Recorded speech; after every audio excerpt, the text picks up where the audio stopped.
At dahil lumaga ngayon at medyo mainit pa rin dito sa UAE at iniintay ko lang yung mga bata na mag-iya sa akin. At ito ngayon nagparamdam na sa akin tong bunso ko at biglang kumis na sa akin. Pagkasabi kong bis na itong ate kagad nag-bis. At syempre dahil off naman ako kaya yes kagad ako. Yeah, labas.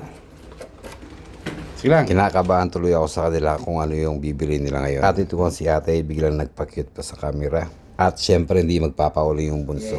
Napakalambing naman talaga ng bunso ko na payakap sa daddy niya. Yung ate kasi medyo naiya na sa akin kasi malaki na nga siya. Unang hugot ko dito ay sabang gusto sa akin ng mga bata is ginag-grab ko lang. Dahil paglaki na sila, mag-aaral na sila sa malayong lugar at iulay na sila sa'yo. Back to the story tayo mga boss. Pumpunta nga kami dito sa mall para magpalamig. Titingin kami kung anong pwede na mabili. Yung ganitong simpleng capture moment is napaka-importante para sa akin. Yung bang kitang-kita mo sa mukha nila na nag-enjoy sila na kasama ka is malaking bagay na yon para sa mga magulang na gaya ko. At kahit mainit ay hindi namin pinapansin dahil nag-enjoy kami sa aming mga ginagawa. Sinusulit lang namin ang ganitong panahon dahil marapit na rin kanilang pasukan. Ang buhay is parang hagdan na napaakyat.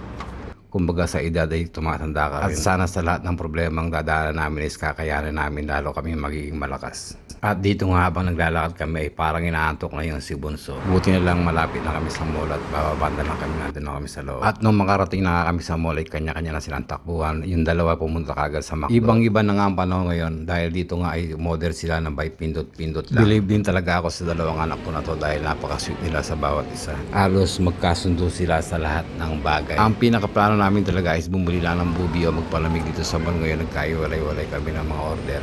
Hindi naman kasama yung mukha mo te, ano lang. At sa kahera na pagbilang ko na ito, magtiyagalan tayo dito sa Dubai. Balang araw makukuha rin natin ang gusto natin. Papost ko to sa ano ko sa Facebook ko eh. Salamat po. Nice one. Tinanong nga ako ng anak ko kung gusto ko ng ice cream. Sabi ko wag na. At itong si ate is napangiti na naman sa sarap. Mango to. Yeah, I ordered mango last time. Iwan mo na. At nung pinatagim ko nga sa bunso, hindi kaagad nakasagot. Kaya inulit ko ulit ang tanong ko kung masarap ba o hindi. Nice? At dito ngayon nag-enjoy kami at isang memories na naman ang nabuo ngayong araw to. Ako si Mang Doming and see you on my next vlog.